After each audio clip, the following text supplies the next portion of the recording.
You're a nice lady. Come on. I'm a nice lady, and I'm a very determined lady to tell the truth, and the truth is this. You're not telling the truth. We did not force any banks to do anything. You are not telling the truth. Here's the thing. You're telling me that these homeowners have paid their bills. They have not. The banks they have not paid the mortgage They have not paid their mortgage bills, and you know it.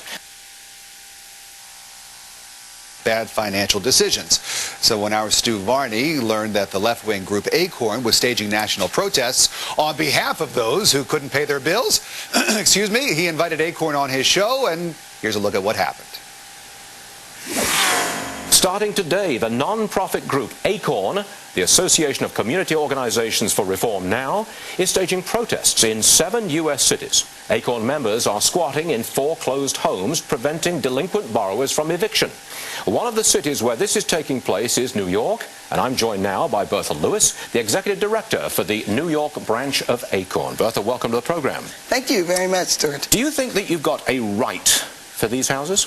I think the homeowners have a right to stay in those homes until the administration's plan can be implemented. Yes, I do. They've got a right to the house even though they haven't paid their bills. Well, they have been paying their bills. I think it's a false thing to say that people haven't been paying their bills. No, they're delinquent on their mortgages. Well, they may be delinquent on their mortgages, but a lot of people are still doing that. They haven't paid their bills. There are millions and millions of people they haven't paid their bills. being foreclosed on every day. And so we have a plan in place, and people need to stay there. What right do you claim to stay in a house which you can't afford and you cannot pay the bills? And what right do you have to get my money to pay for you? Well, where's this right? I've read the Constitution. I don't see that right. Well, actually, I don't see the right that banks have to get $700 billion to be bailed out when they haven't done. That's a different thing. It's all part of the same thing. No, it's not. It's not. Every 13 what right seconds, are you quoting? I don't care. People are foreclosed on, and they have the right to protect their homes and to protect their community. Let's back up a second. Let's back up a second. It's the most American thing you can do. Really? Is to protect your home and protect your community. Right. ACORN is well known for looking at banks and saying, give us a loan. They won't give you a loan. Wait a second. They don't give you a loan, so you scream racism.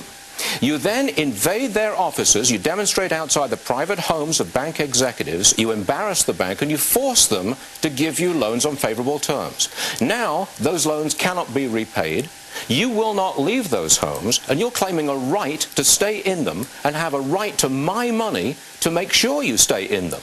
Again, I come back to it, Bertha. They may be foreclosing every 13 seconds, but you have absolutely no right to that house. Banks don't have a right to discriminate. Again, you're taking a parallel track, you see. You're taking a parallel track. I'm just going with what you said, Stuart. No, you're not. Banks have no right to discriminate. I'm asking for the right. We don't Where force is the banks. right? I wish we could force banks to our will. Then we wouldn't have this problem. Where's the right to my money? Years, you are demanding money from me. I'm not demanding any money from you. What I am demanding is that the banks renegotiate these loans. It is taxpayer money. It is taxpayer money in this plan which you propose to use to bail out your people to stay in the homes they cannot afford. You are demanding my money, and you're saying you've got a right to my money.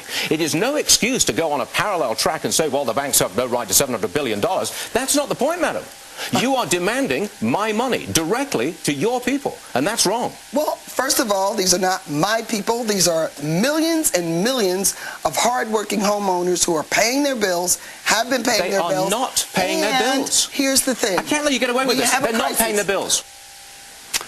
Let's bring in Stu Varney of the Fox Business Network. My friend Stuart, you know, I think it's something about your fancy British accent that even when you're ripping someone to shreds, you come off like a gentleman while you're doing it. And good for Bertha to sit down with you and to answer your tough questions. Yes. And I'm not going to go at it with you because I saw what you did to Bertha. But let me ask you this. Don't the banks bear any responsibility here, Stuart? I mean, we know that a lot of these people who got these loans shouldn't have gotten them in the first place, but the banks agreed to lend them the money. I agree with you on that point. There was a lot of predatory lending. Loans made which could not ever be repaid because of the terms of those loans. Yes, that happened. What we're now seeing, however, is real outrage on the part of 9 out of 10 mortgage holders who have to pay for that proportion of mortgage holders who cannot pay their bills and who say we've got a right to stay in that house. That is a right that I contest. And I'm trying to highlight a political problem for this administration when it goes ahead and spends, by demand, my taxpayer money to keep people in homes which they cannot afford.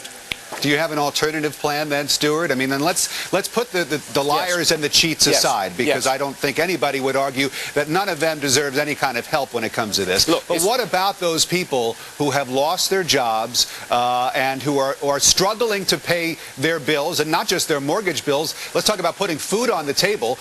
They have hit a hard time, and they want to stay in their houses at least for a couple of months and maybe renegotiate the terms of their loans so that they and their kids are not out on the street. What do we do about that? No one is suggesting that the present situation is not without severe pain for many people. No one's suggesting that. But the plan that's now being put into place simply spreads out the pain and keeps it going for much longer. The alternative to this current plan is to let the market work, and you could argue that the market is working. In California, for example, where prices have fallen by 40%, where there is a huge foreclosure rate, sales have gone up 80% in December. People are coming in to buy, the market is clearing, the market is working. That is an alternative plan which pushes the pain into right now, but does not prolong the pain as the Obama plan does. Stuart Varney of the Fox Business Network. Stuart, thanks so much. Great to talk to you. Thanks, Rob. I'll see you soon. You got it. Stu's all fired.